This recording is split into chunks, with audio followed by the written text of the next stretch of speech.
Hello everyone, I welcome you all to the first lecture of quadratic equations. आज के lecture में हम start करेंगे quadratic equations and believe me बच्चों, जब क्वाड्रेटिक इक्वेशन खत्म होगा तो आपका क्वाड्रेटिक इक्वेशन में कमांड बहुत ज्यादा आ चुका होगा एंड आई एक्सपेक्ट कि आपको बेटा, चाहे आपने क्वाड्रेटिक इक्वेशन पहले कहीं भी पढ़ा हो, आपको कुछ ना कुछ नया सीखने को यहाँ पर जरूर मिलेगा। तो चलो बच्चों, स्टार्ट करते हैं हम अपने क्वाड्रेटिक इक्वेशंस वाले चैप्टर के साथ। सो बच्चों, जैसा आप देख सकते हैं कि बोर्ड में हमारे सामने डेफिनेशन लिखी हुई है पॉलिनोमियल्स। तो सबसे पहले जब अगर बेटा हम क्वाड्रेटिक स्टार्ट कर रहे हैं तो हमारे लिए ये समझना जरूरी है कि पॉलिनोमियल्स होता क्या है। पहली चीज तो polynomial is of any general appearance which is of the form y is equal to an x raised to the power n plus an minus 1 x raised to the power n minus 1 and so on till a1x और a0 तक।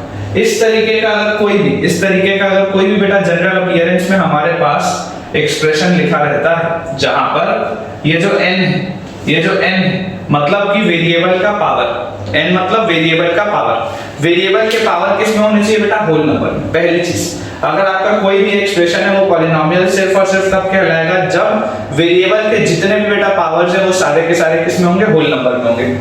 उसके बाद अगर बेटा ये आपके पास, हमने एक चीज जूनियर क्लासेस में अपने पढ़ी है, ठीक है, हमने एक चीज बेटा पढ़ी है कि डिग्री ऑफ द पॉलिनोमियल क्या होता है? जो भी हाईएस्ट पावर होता है उस एक्सप्रेशन का, जो भी हाईएस्ट पावर होता है वेरिएबल का, highest power is known as the degree of that expression. ठीक है ना, पॉलिनोमियल में यही चीज हमने पढ़ी है। तो अगर मान लीजिए मैं आपको बोलता हूं कि इस एक्सप्रेशन की मान लीजिए अगर मैं आपको बोलता हूं डिग्री n है, डिग्री इसकी n है, तो इसका मतलब क्या है कि n वाला जहां पर पावर आ रहा होगा उसका जो कोफिशिएंट होगा it can never be zero. तो an can not be equal to 0, पहली चीज।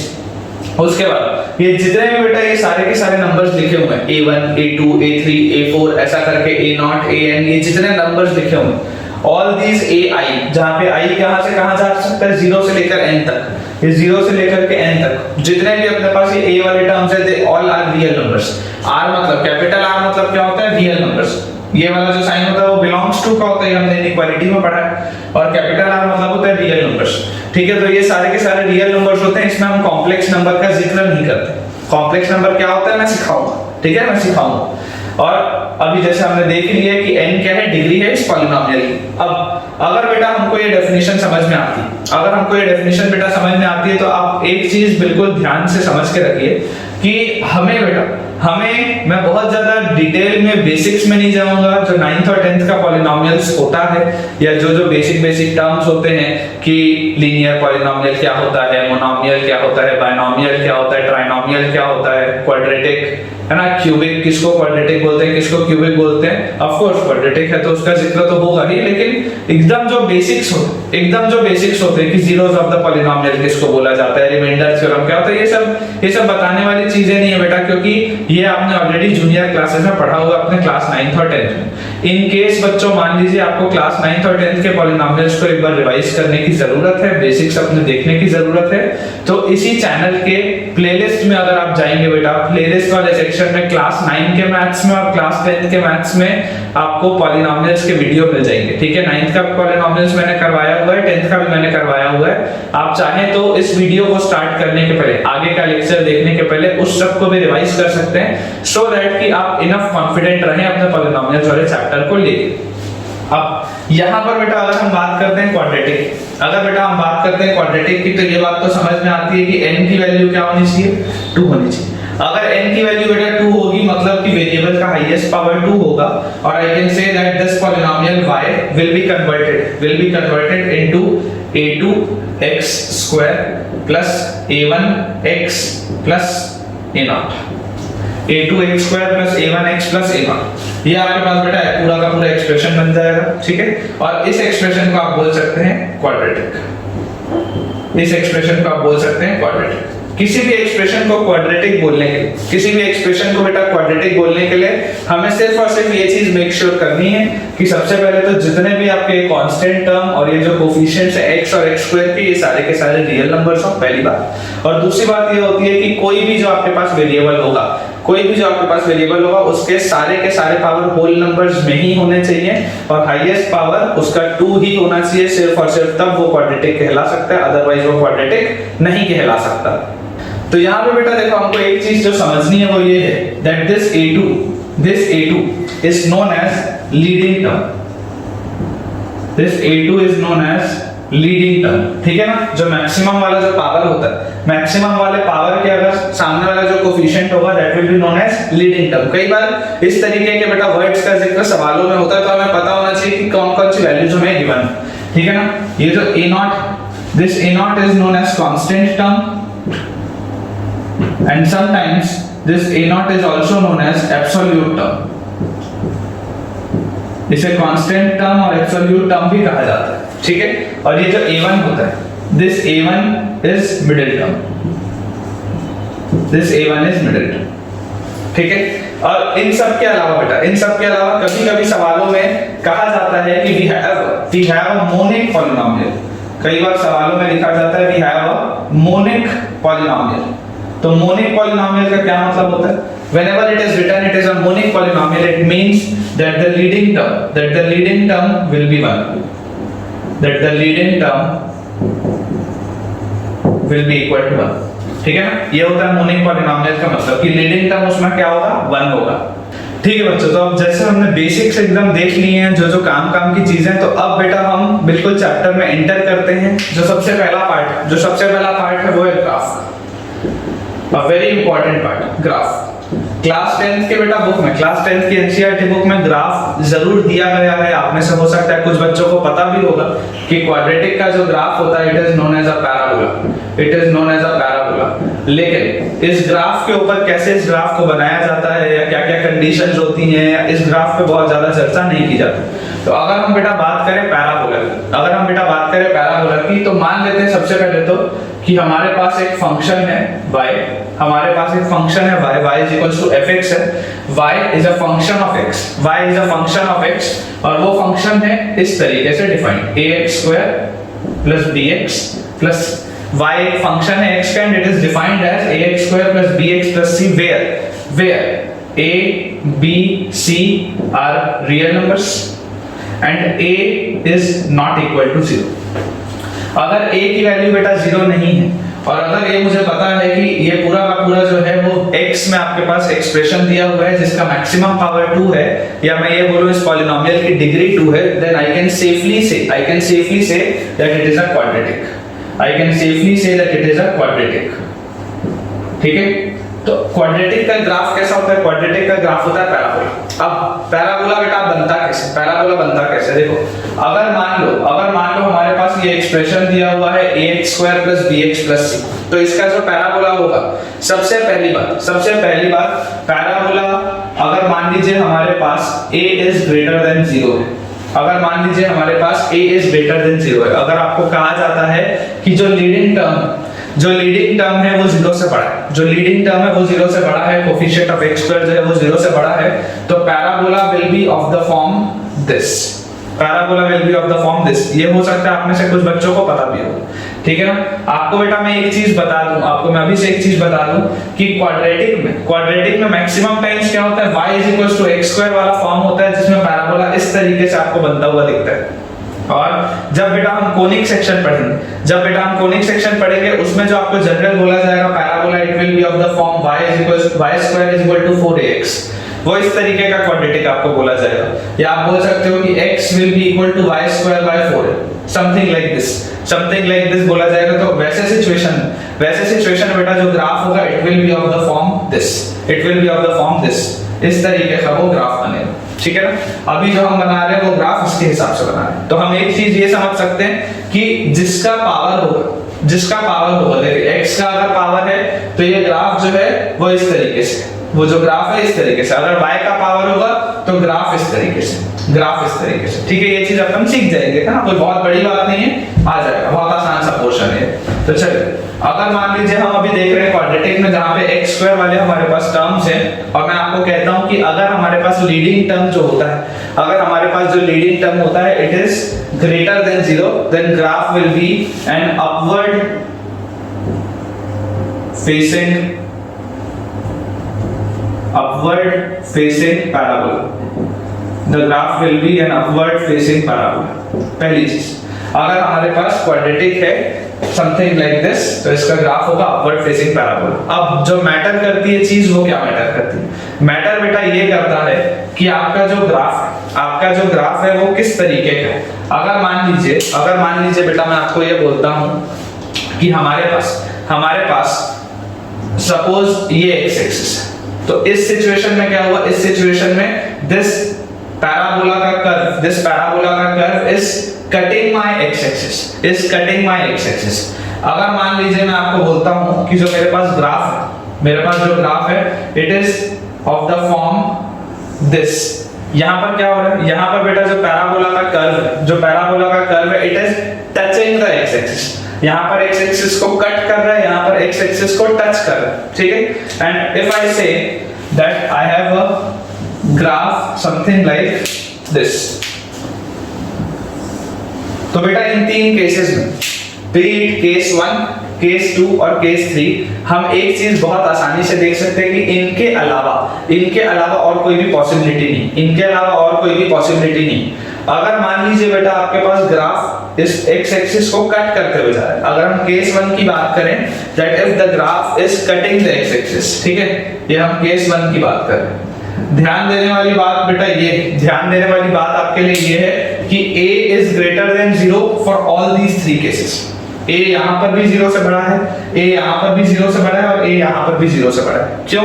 वो इसलिए क्योंकि बेटा it is an upward facing parabola, ये ऊपर की तरफ खुल रहा है।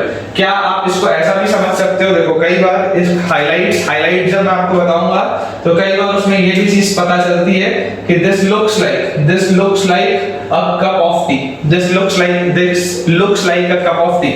या इसको कई बार ऐसा भी समझाया जाता है that it looks similar to the union symbol which is used in mathematics inequalities, ठीक है ना। ये भी कहा जाता है कि ये यूनियन सिंबल की तरह होता है। और sometimes it is always said that it looks like a smiley, ये इस तरीके का है, ये स्माइली की तरह भी दिखता है। समझाने का तरीका है आपको जैसे समझ में आता है वैसे समझिए कि अगर ये पॉजिटिव होगा तो एक स्माइली की तरह बनेगा, सीधी सी बात है। तो चलिए अगर मान लीजिए हमारे पास ये चीज हमको समझ में आती है, तो यहाँ पर आप बेटा देखो कि अगर वो x एक्सिस को कट कर रहा है,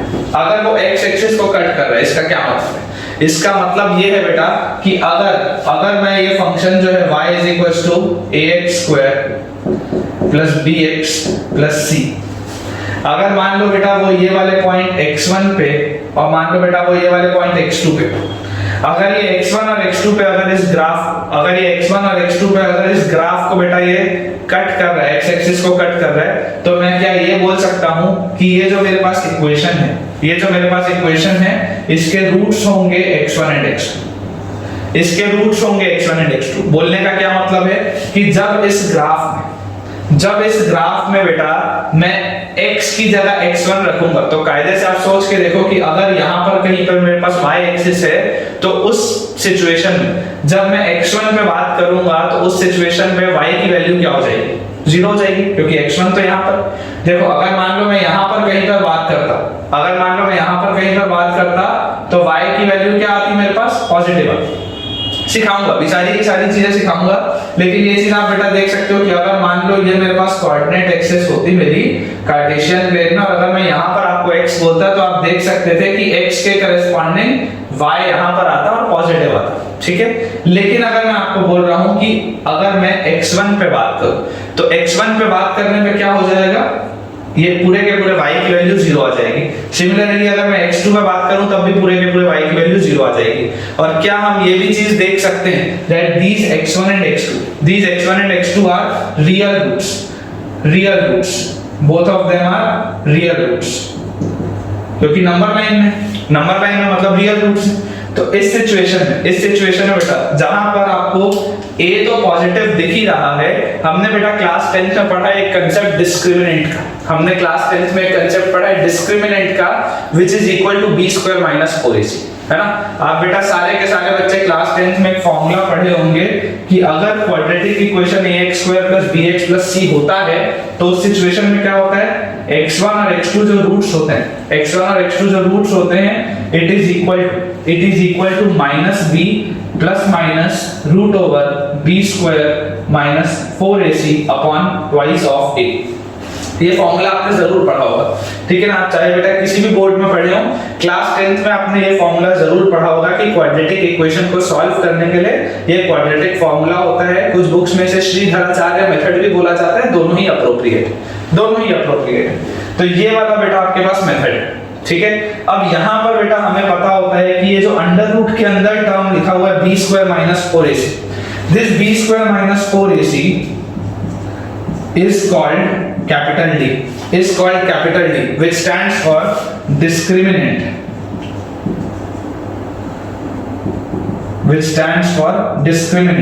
डिस्क्रिमिनेंट मतलब क्या होता है बेटा? डिस्क्रिमिनेंट मतलब होता है जो डिस्क्रिमिनेशन कर रहा है, जो ये चीज आइडेंटिफाई कर रहा है कि रूट कैसा होगा, जो ये चीज डिटरमाइन कर रहा है कि जो रूट है वो कैसा होगा। जो आपने नेचर ऑफ रूट्स नाम के टॉपिक में पढ़ा होगा क्लास 10th में कि रूट्स किस तरीके के होंगे, it will be determined by this discriminant. कि अगर बेटा b स्क्वायर माइनस 4ac की वैल्यू पॉजिटिव होती है, then you have two real roots, ये वाली चीज आपने पढ़ी होगी। तो उस लॉजिक से बच्चों अगर हम यहाँ पर देखें तो आप ये चीज देख सकते हैं बहुत आसानी से कि क्योंकि ये दोनों अलग अलग roots, two real and distinct roots, तो इसके लिए बेटा जो डिस्क्रिमिनेंट होगा it must be greater than 0। इसके लिए बेटा जो डिस्क्रिमिनेंट होगा that must be greater than 0। ये बात तो आती है समझ में। अब इसमें बेटा अगर हम एक चीज का और जिक्र करें, तो आप ये देखिए कि अगर मेरा x जो है it belongs to open bracket x1, x2। इसका मतलब आप समझते हैं, आपने इनइक्वालिटी जो पढ़ा है कि अगर मैं लिखता हूं x belongs to open bracket x1 से x2, तो उस सिचुएशन में बेटा जो ग्राफ होगा y का, वो क्या होगा? अगर y की मैं इसमें बात करूं, तो आप सोच के देखो कि यहाँ पर जब मैं x1 से आगे बढ़ता हूं और x2 के पहले की मैं बात करता हूं, तो जितना भी मेरे पास y आएगा that will always be negative. सोच के देखो, इन सारे के सारे x के, ये जितने x की वैल्यूज हैं x1 और x2 के बीच में, हर किसी के लिए देखो बेटा जो y is less than 0, ठीक है। ये पहली चीज हम इस ग्राफ से देख सकते हैं। इसके अलावा बोलो, और हम इसमें से बेटा क्या देख सकते हैं कि अगर बेटा मेरा x belongs to minus infinity से x1 ओपन ब्रैकेट और x2 ओपन ब्रैकेट से लेके इंफिनिटी, क्या बोला मैंने? If x belongs to minus infinity से x1 ओपन ब्रैकेट और ओपन ब्रैकेट x2 से लेकर के infinity, then y will always be positive. देखो आपका हमेशा उनमें जो y होगा इट विल बी पॉजिटिव, हमेशा बेटा जो y होगा इट विल बी पॉजिटिव। सोचने और समझने वाली बात क्या है बेटा? समझने वाली बात सिंपल सी है कि ये जो बेटा ग्राफ आपके पास इस तरीके का बन गया पैराबोला, अब ये पैराबोला घूमेगा नहीं वापस, ये पैराबोला बढ़ेगा, है ना। ये पैराबोला बढ़ेगा और वाइड होता जाएगा, ये बात आपको समझनी है। तो इट कैन नेवर, अगर एक बार मान लो अगर ये मेरी एक्स एक्सिस थी और अगर एक बार ये ग्राफ इस तरीके से कट चुका है, बेटा कट चुका है, तो अब ये जो ग्राफ है it can never cross the x axis again. अब वो इसी तरीके से बढ़ेगा, तो आप माइनस इंफिनिटी तक जब जाओगे, जब आप x की वैल्यू माइनस इंफिनिटी तक जाओगे, तब आपका ग्राफ कैसा जाएगा? आपका ग्राफ पॉजिटिव इंफिनिटी की तरफ जाता जाएगा। सोच के देखो, जब आप x की वैल्यू माइनस इंफिनिटी तक जाओगे, तो ये आपका ग्राफ किधर जाएगा? ये ग्राफ अगर ऐसे ऊपर बढ़ते जा रहा है तो it goes towards positive infinity. वैसे ही अगर मैं x की वैल्यू पॉजिटिव इंफिनिटी की तरफ जाऊंगा, तो ये ग्राफ कहां जाएगा? ये ग्राफ पॉजिटिव इंफिनिटी की तरफ जाएगा। ये बात भी आपको बेटा समझ के रखनी है इसमें से, ठीक है। इसके बाद अगर बेटा हम बात करते हैं केस 2 की, तो केस 2 के सिचुएशन में क्या हो रहा है? केस 2 के सिचुएशन में बेटा मैं ये देख पा रहा हूं that the graph parabola is touching the x-axis, it is not cutting the x-axis, it is touching the x-axis। तो अगर बेटा वो उसको टच कर रहा है, तो इसका क्या मतलब है? इसका मतलब ये है कि ये जो दोनों रूट्स थे वो धीरे धीरे पास आके आप कोइंसाइड कर चुके हैं। Both the roots are coinciding, मतलब मैं ये बोल सकता हूं कि x1 भी यहीं आ गया, x2 भी यहीं आ गया, ये दोनों के दोनों यहीं आ गए। और ये कब होता है? ये बेटा होता है जब आप देखिए अगर x1 x2 की वैल्यू हमने लिखी थी -b plus minus root over b square minus 4ac upon 2a, अगर हमने ये लिखा था तो आप सोच के देखो बेटा, आप सोच के देखो कि जब अंडर रूट वाला टर्म 0 हो जाएगा, जब अंडर रूट वाला टर्म 0 हो जाएगा तो x1 और x2 दोनों की वैल्यू आ जाएगी -b/2। x1 और x2 दोनों की वैल्यू कितनी आ जाएगी? -b/2।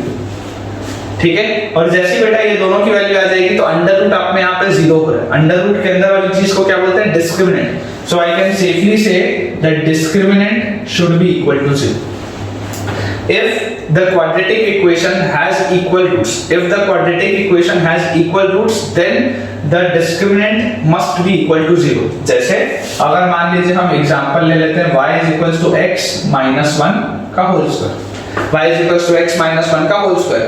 जरूर ये क्वाड्रेटिक, जब आप इसको एक्सपैंड करोगे then it will be x square minus 2x plus 1. It is a quadratic equation. But यहाँ पर हम क्या देख सकते हैं? यहाँ पर बेटा इसमें हम ये देख सकते हैं कि जब मैं x को 1 रखूंगा सिर्फ और सिर्फ तब y की वैल्यू 0 होगी, अदरवाइज y की वैल्यू 0 किसी भी सिचुएशन में, किसी भी कंडीशन में नहीं हो सकती। ठीक है, तो ये बेटा बात आ गई किसकी? केस 2 की। केस 2 में भी बेटा हम ये देख सकते हैं कि for no value of x, for no value of x y is negative. y बेटा कभी भी नेगेटिव नहीं हो सकता, y बेटा कभी भी नेगेटिव नहीं हो सकता। मैक्सिमम से मैक्सिमम वो 0 जा सकता है या मिनिमम से मिनिमम वो 0 जा सकता है, नेगेटिव किसी कीमत पे नहीं हो सकता। ठीक है, तो y for this situation must be greater then और इक्वल टू 0।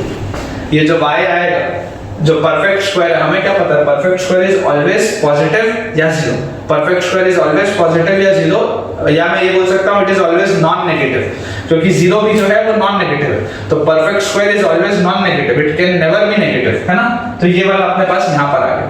ठीक है, तो मतलब अगर मैं बेटा कोई भी वैल्यू रखूं -इंफिनिटी से लेकर के, मान लो अगर हम x1 x2 तक आए और x1 x2 वाले पॉइंट को छोड़ दें और फिर अगर बेटा हम x1 x2 से बढ़ करके इंफिनिटी तक जाएं तो y हमेशा क्या होगा? y will always be positive, क्योंकि ये ग्राफ तो हमेशा ऐसा ऊपर ही जा रहा है। ठीक है, अगर बेटा हम बात करते हैं केस 3 की, तो केस 3 में क्या हो रहा है? केस 3 में बेटा अगर हम देखेंगे तो आप यहाँ पर एक सिंपल सी चीज देख सकते हैं कि आपका जो पैराबोला है, it has no relation with x axis. Parabola का कोई लेना देना नहीं है एक्स एक्सिस के साथ। तो इस सिचुएशन में क्या होगा बेटा? क्या यहाँ पे हमको रियल रूट्स दिख रहे हैं क्या? नहीं।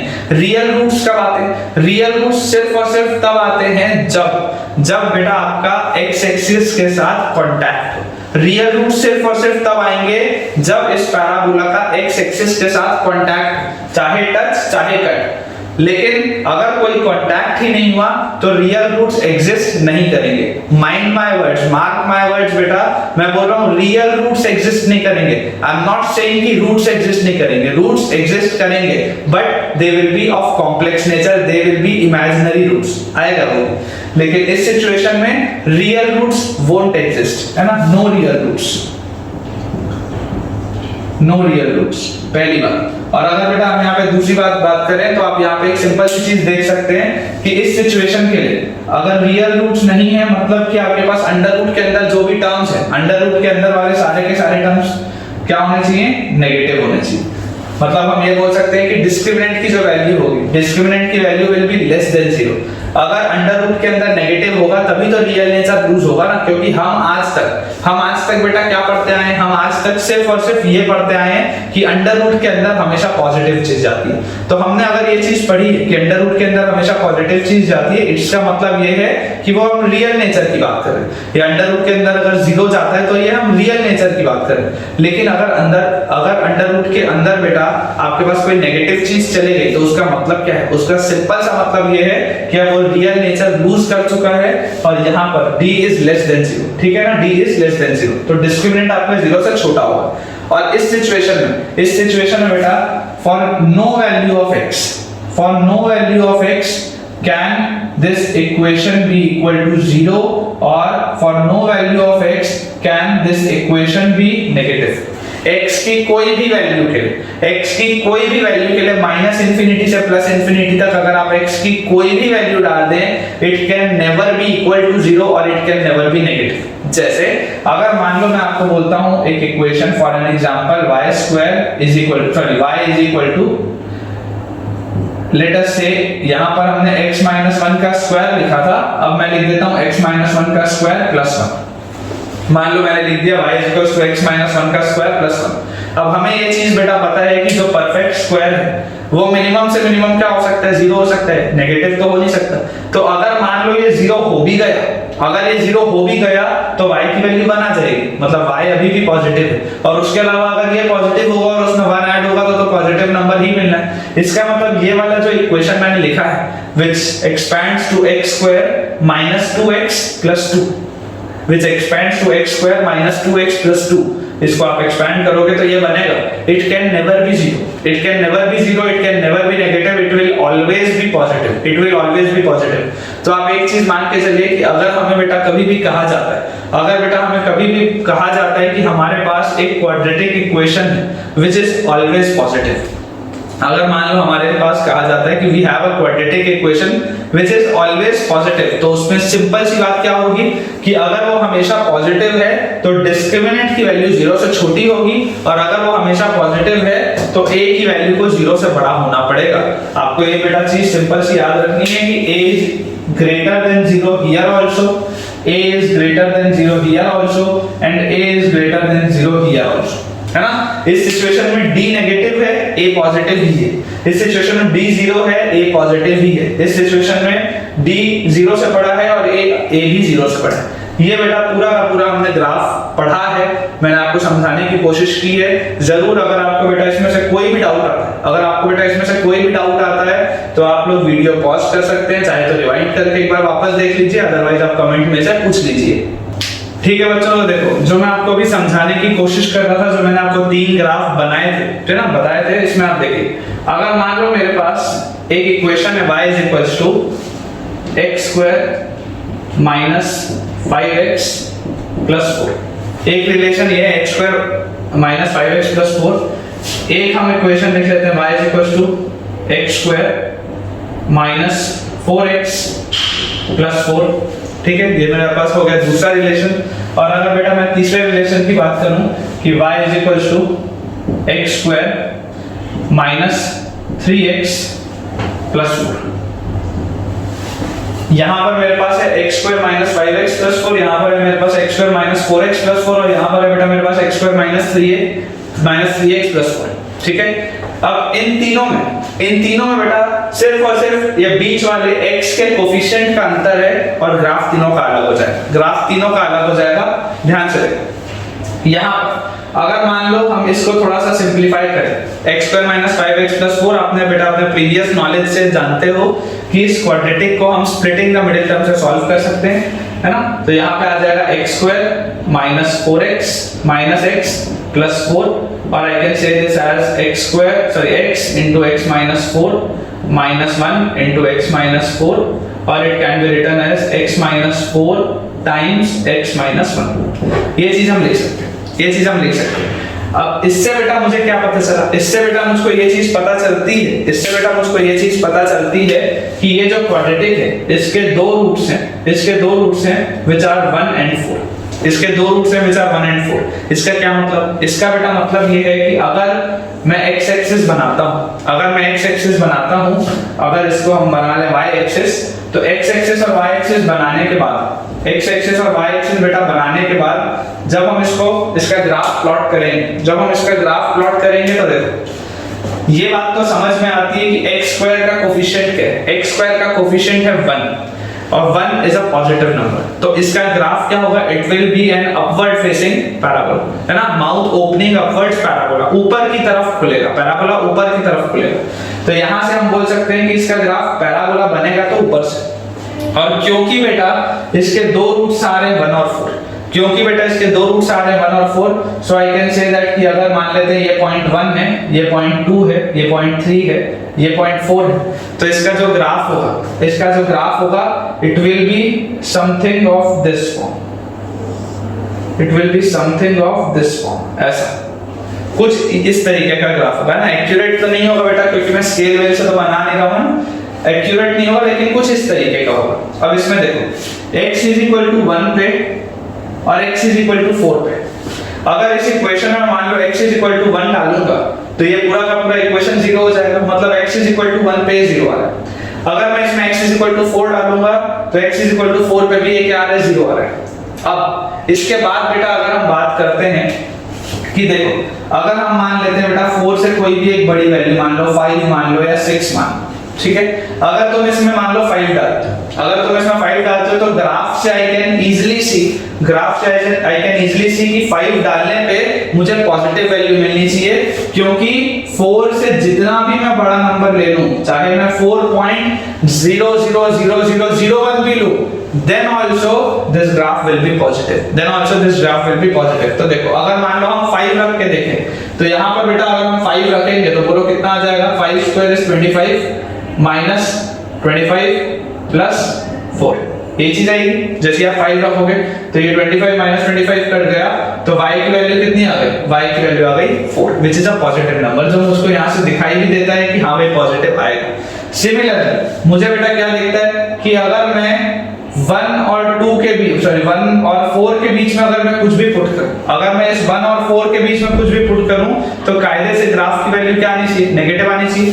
चलो हम मान लेते हैं बेटा हम x इज इक्वल टू 2 और 3 दोनों इसके बीच में था, अगर मैं x इज इक्वल टू 2 यहां पर पुट करता तो x is equal to 2 put करने में बताओ क्या आ जाएगा, y की वैल्यू यहाँ पे जो हमने बेटा किया था y की वैल्यू आ जाएगी, अगर मैं यहाँ पे 2 रखूंगा तो 2 का square 4 minus 2 into 5 is 10 plus 4, तो 4 और 4 आ गया 8 और माइनस 10 is माइनस 2। y की वैल्यू मेरे पास कितनी आ गई, नेगेटिव। y की वैल्यू मेरे पास कितनी आ गई, नेगेटिव, जो यहाँ से भी दिखाई देता है कि हाँ भाई y की वैल्यू नेगेटिव आनी चाहिए। इसका मतलब 1 से 4 के बीच में, ओपन ब्रैकेट 1 से 4 के बीच में मैं कुछ भी बेटा पुट कर दूं, मैं बेटा कुछ भी पुट कर दूं, वो हमेशा क्या आएगा, it will always be negative. और अगर बेटा मैं 1 से छोटा कुछ भी रखूं, अगर मैं 1 से छोटा कुछ भी रखूंगा तो वो हमेशा क्या आना चाहिए, 1 से छोटा कुछ भी रखने पे बेटा it should always be positive. जैसे अगर मान लेते हैं हम -1 पुट करें, अगर मान लेते हैं हम -1 बेटा पुट करें तो आप यहाँ पर देखिए कि -1 रखने पे y will be equal to -1 का स्क्वायर इज 1, फिर -1 into -5 इज +5 और +4, इसकी वैल्यू कितनी आ गई, इसकी वैल्यू आ गई 10, इसकी वैल्यू आ गई 10। तो क्या हमारा जो पूरा का पूरा बेटा इसमें एनालिसिस वो आपको समझ में आ रहा होगा कि किस तरीके से बेटा एक क्वाड्रेटिक को समझा जाता है ना। आपको क्वाड्रेटिक को फील करना पड़ेगा तब आपका कमांड आएगा, क्योंकि अगर आपको क्वाड्रेटिक अच्छे से आता होगा तो जब आप फंक्शंस वाला चैप्टर पढ़ोगे उसमें आपको आसानी जाएगी। और कई बार बेटा क्वाड्रेटिक जब बच्चों को कमजोर रह जाता है ना, तो जितने भी अलजेब्रिक आपके होते हैं चैप्टर्स पूरे के पूरे मैथ्स में 11th 12th में, उसमें बच्चा फंसता ही फंसता है, कहीं ना कहीं आप अटक जाओगे।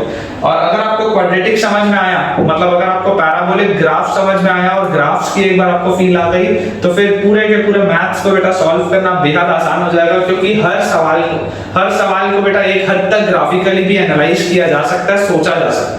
तो जब हम वो सोचना सीख जाएंगे तभी हमारा कमांड मैथ्स में आ पाएगा।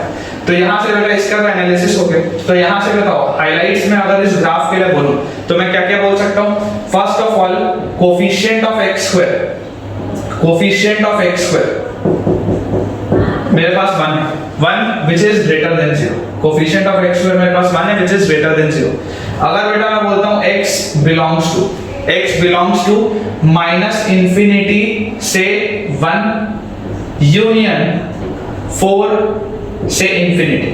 If x belongs to -infinity से लेकर के 1 union 4 से infinity, तो इस सिचुएशन में y will always be greater than 0।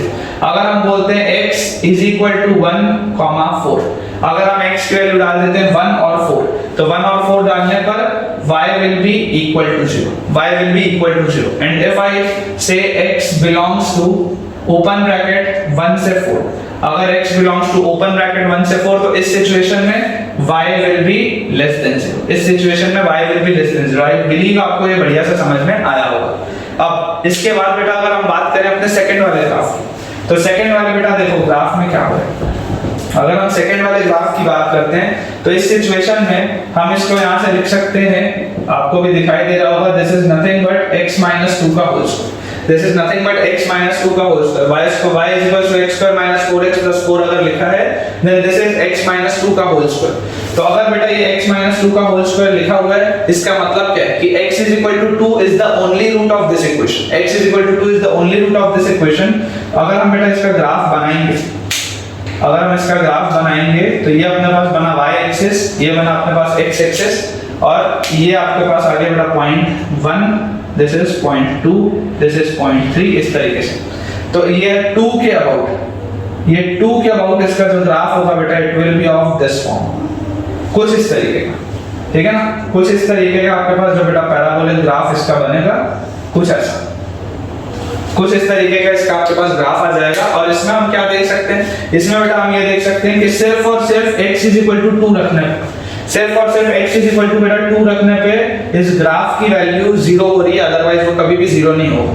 तो जैसे अगर मान लो मैं यहाँ पर x की वैल्यू 3 रख दूं, अगर मान लो मैं x की वैल्यू 3 रख दूं, तो आप देखो 3 स्क्वायर कितना होता है 9 माइनस 3 into 4 12 प्लस 4, तो 9 और 4 13 माइनस 12, इसकी वैल्यू आ गई 1 which is a positive number. अगर बेटा आप 2.000001 पे रखोगे ना तब भी पॉजिटिव आएगा, क्यों? क्योंकि उसका होल स्क्वायर है। इसका आप देखो, इसके अंदर आप जैसे रखोगे तो हमेशा ही क्या आएगा, पॉजिटिव आएगा। अगर आप 2 से छोटा नंबर भी रखते हो, मान लो आप 1.999999 भी रखते हो, देन आल्सो उसमें से आप 2 से माइनस करोगे और फिर उसका स्क्वायर करोगे तो क्या हो जाएगा, पॉजिटिव हो जाएगा।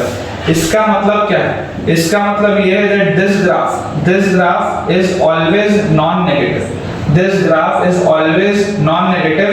मिनिमम से मिनिमम ये ग्राफ की वैल्यू सिर्फ और सिर्फ 0 हो सकती है, और वो भी कहाँ पर, इस ग्राफ की वैल्यू 0 हो सकती है वो भी सिर्फ और सिर्फ 2 पर।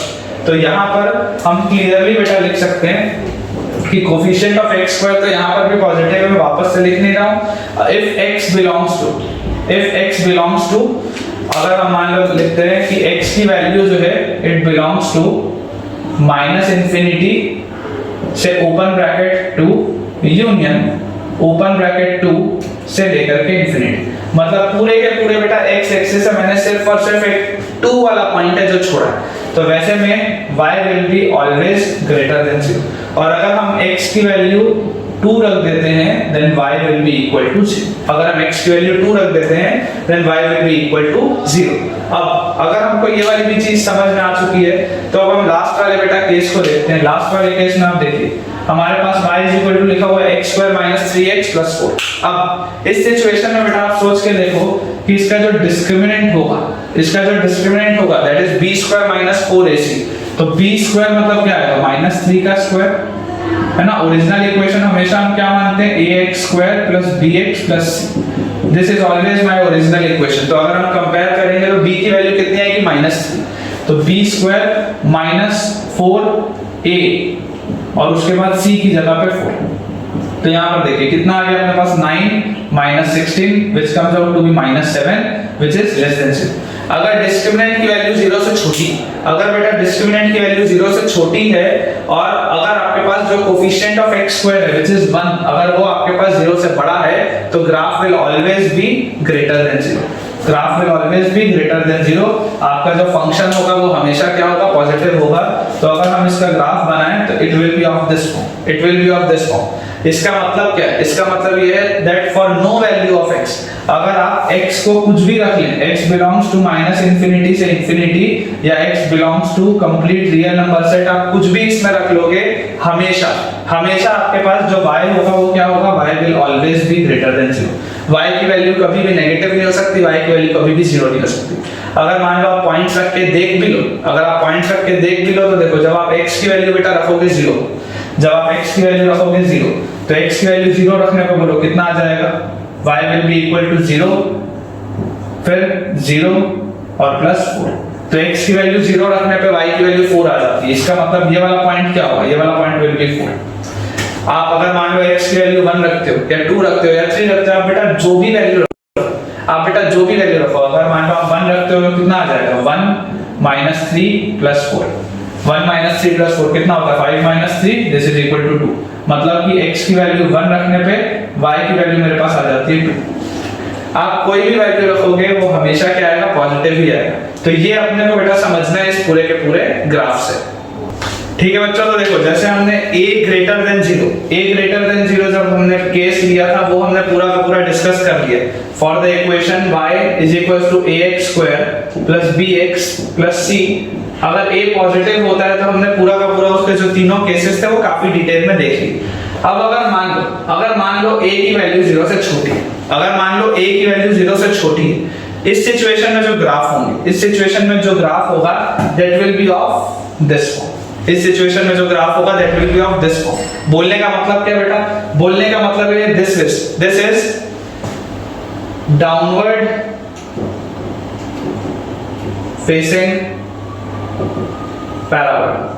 जैसे जो पिछला वाला था, पिछले वाले में क्या था, it was an upward facing parabola या माउथ ओपनिंग अपवर्ड्स पैराबोला, दोनों ही बोला जाता है। ये वाला क्या है, it is a downward facing parabola. This is a downward facing parabola, मतलब कि अगर a की वैल्यू पॉजिटिव होती है, अगर coefficient of x square positive होता है तो ग्राफ इस तरीके का बनता है, अगर coefficient of x square negative होता है तो ग्राफ उसका उल्टा बनता है, ग्राफ उसका उल्टा बनता है। तो अब अगर मान लो a की वैल्यू 0 से छोटी, अगर a की वैल्यू 0 से छोटी है तो यहां पर भी तीन केसेस, यहां पर भी बेटा तीन केसेस कि अगर हमारे पास x एक्सिस ऐसी, अगर हमारे पास x एक्सिस ऐसी, तो ये वाला भी जो ग्राफ हमने बनाया, it cuts the x axis twice, it cuts the x axis twice.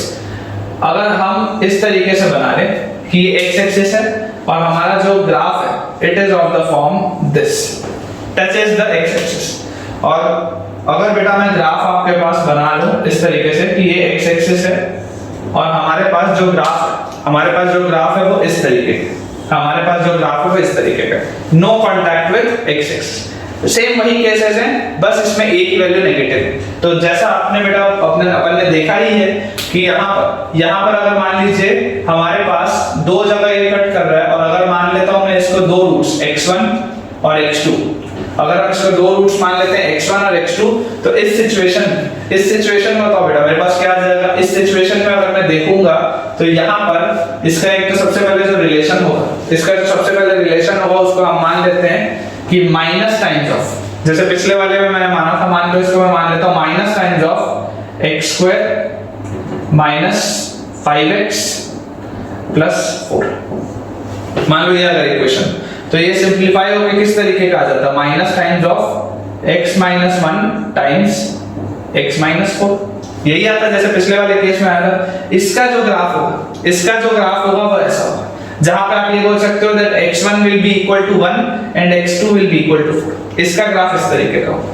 और इसमें अगर मान लो आप देखोगे तो देखो, अगर बेटा हम बोलते हैं कि x की वैल्यू जो है, अगर बेटा हम बोलते हैं कि x की वैल्यू आप ले आओ माइनस इंफिनिटी से लेकर के x1 तक, माइनस इंफिनिटी से लेकर के x1 तक यूनियन x2 से लेकर के इंफिनिटी तक। आप यहाँ माइनस इंफिनिटी से x1 आ जाओ और आप x2 से इंफिनिटी चले जाओ, हमेशा जो आपका ग्राफ होगा वो कैसा होगा, अगर ये आपके पास y एक्सिस है, the graph will always be negative, the graph will always be negative. जब मान लो आप माइनस इंफिनिटी से x1 में आ रहे हो और आप x2 से इंफिनिटी में जा रहे हो, तो आपके पास जो ग्राफ इसका आएगा, इसका graph will always be negative. और क्योंकि इसके दो रियल रूट्स हैं, तो ये बात तो समझ में आती है कि d की वैल्यू 0 से बड़ी होगी। क्योंकि इसके दो रियल रूट्स हैं तो ये बात तो समझ में आती है कि d की वैल्यू 0 से बड़ी होगी। और अगर बेटा आप इसमें यहाँ पर तो आपके पास समझ में आता है कि that y will B less than 0। अगर हम यहाँ पे बोलते हैं x belongs to open bracket x1 से x2, if x belongs to open bracket x1 से x2, तो इस सिचुएशन में मेरे पास जो y होगा this will be greater than 0, क्योंकि अगर x1 से आप x2 के बीच में जाओगे तो यहाँ पर जो आपके पास बेटा y है, यहाँ पर बेटा आपके पास जो y है it will be greater than 0, and if x is equal to x1, x2, तो क्लियर सी बात है कि y की वैल्यू क्या हो जाएगी, 0 हो जाएगी। अगर x1 और x2 के बराबर आया तो वो उसके रूट्स हो जाएंगे और y की वैल्यू जो हो जाएगी वो हो जाएगी 0। अब यहाँ पर बेटा आप एक सिंपल सी चीज सोच के देखिए, यहाँ पर चीज सोच के देखिए कि अगर मान लो हम इसे चेक करें कि भाई जो हम कर रहे हैं वो सही है भी या नहीं, तो x1 और x2 क्या है, 1 और 4, ठीक है ना। यहाँ पर अगर हम आपको बोलते हैं कि चलो अगर मान लो ये 1 है और अगर मान लो ये 4 है, ये राइट इक्वेशन तुम्हारे सामने लिखा हुआ। सॉल्व अगर तुम्हें इसको करना है, अगर तुम्हें इसको सॉल्व करना है तो तुम क्या बोलोगे कि सर ऐसा करते हैं x की वैल्यू 2 रख के देखते हैं, x की वैल्यू 2 रख के देखते हैं। 2 अगर मैं x की वैल्यू रखूंगा तो पॉजिटिव आना चाहिए, 2 रख के देखते हैं 2 का पॉजिटिव आना चाहिए। मैं बोला ठीक है रख लो। तो यहाँ पे हमने लिख लिया y is equal to minus times of 2 का स्क्वायर इज 4, माइनस 5 into 2 इज माइनस 10 और प्लस 4। तो यहां से बताओ मेरे पास क्या बना, यहां से बेटा मेरे पास आ गया माइनस टाइम्स ऑफ 4 और 4 8 और माइनस 10 माइनस 2 और this comes out to be equal to 2। मतलब जब आप x की वैल्यू 2 रखोगे तो y की वैल्यू कितनी आ जाएगी 2 आ जाएगी, x की वैल्यू 2 रखने पे y की वैल्यू भी कितनी आ जाएगी 2 आ जाएगी। अगर आप 4 से बड़ा कोई भी नंबर लोगे, अगर आप 4 से बड़ा कोई भी नंबर लोगे it will always be negative. तो देखो जब आप 4 से बड़ा लेते हो, मान लो आप x की वैल्यू 5 ले लेते हो तो y की वैल्यू बोलो कितनी आ जाएगी, x की वैल्यू आपने बेटा 5 रखी यहां पर तो माइनस टाइम्स ऑफ 5 का स्क्वायर इज 25, फिर माइनस 5 into 5 इज 25 और फिर प्लस 4। तो यहाँ पे बताओ कितना आ गया, 25 माइनस 25 कर दिया माइनस 4 आपके पास आ गई y की वैल्यू आपके पास आ गई माइनस 4 जो कि यहाँ से आपको दे रहा है।